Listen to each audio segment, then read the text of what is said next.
Welcome back to our special presentation of Healthy, Happy Families. We've been talking about the importance of family and some of those outside influences, but it's also very important the time that you spend with your family. So we pose that question to people on the street: why is family time so important to you?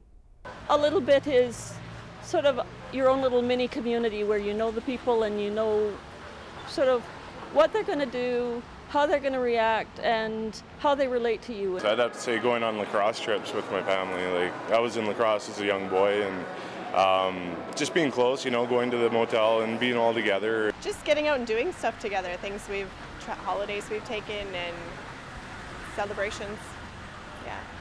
So we can see that we've talked about how important family is, but it seems that family time is also just as important. One of the things that came to my mind was the fellow talking about the lacrosse, and that it's about kind of like those memories that we remember when we're children. So Cindy, do you think that's part of it? Absolutely, that's part of it for all of us. I'm sure we all have memories of things we did with our families when we were younger that were a lot of fun, good learning experiences, that sort of thing. So yeah, if anybody raising children can think back to their own childhood and think of the things that they did that stick in their memories and make them happy, and do those things with your kids, you know. The one woman also mentioned about celebrations, and I think we all remember birthdays and that type of thing, so that's equally as important. Yes, birthdays, celebrations of all kinds are important for children, and you know, it's best if they're done every year, or you know, every time the occasion comes up, to create those memories for children and help them create them for their children too. It goes on through the generations. And I guess that's exactly, I guess maybe the bigger picture is the fact that we basically learn that from our parents so that we can pass it on. And if something kind of gets broken in that translation, that's where we start to see some of those kids maybe that are feeling a little bit lost. Yes, that's right. And adults too feel that way when we can't do the things we'd like to, like spend time with our family at Christmas or on our birthday, that kind of thing.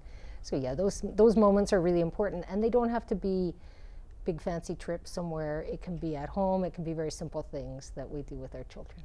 I remember reading once that it's all about spending time at the dinner table, and always making sure that you spend that time with your kids. So maybe it is just those small moments. Linda, how do you manage to find that time to have with your family?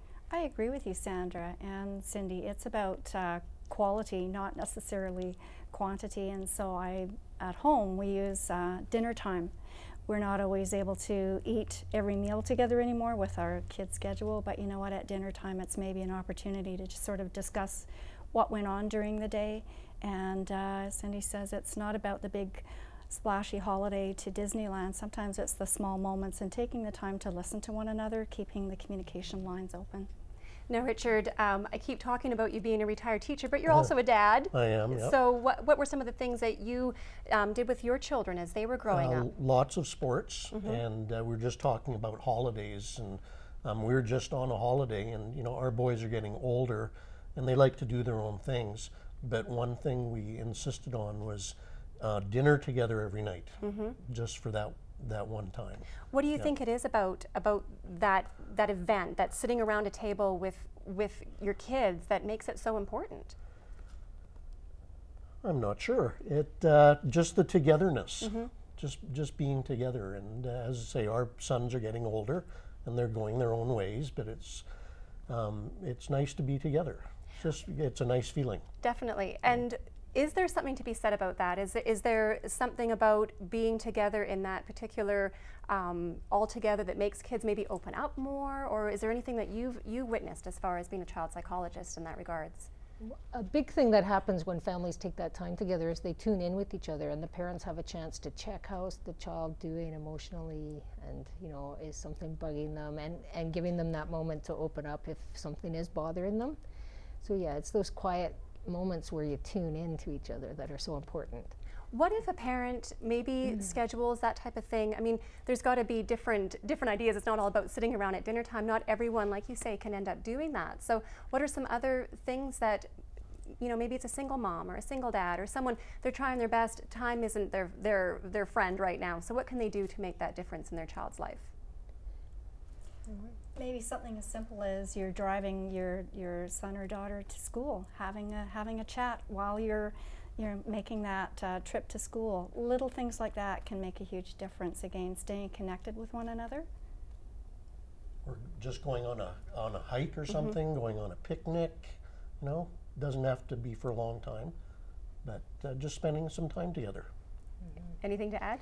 You know, one thing I come from a very large family, and one thing my mom and I always did was do the dishes together. And I still like washing dishes by hand for that reason, and I do it almost every day. Is it kind of about just opening up that time where there is no other, you know, you're not plugged into something, you're not watching a TV? Is that what that's all about then? From my point of view, that's the key thing, is having no distractions, where the parent and the child are just there together and enjoying each other's company. Well, it's been absolutely wonderful talking about families, especially on Family Day. So, Linda, anything to add as a close? I don't know. I just strongly hope that people stay connected, keep the communication lines open, and every now and then it's okay to turn things off. All right, Richard. Yes, just family, like personally, family is the center of my life, really. That's what's the most important thing. Well said. Thank you very much for all of your comments. I'd like to thank Dr. Cindy Hardy, Linda Parker, and Richard Pachieski for being with us today. Thank you to you as well for spending time with us. On behalf of everyone here at CKPG TV, bye for now.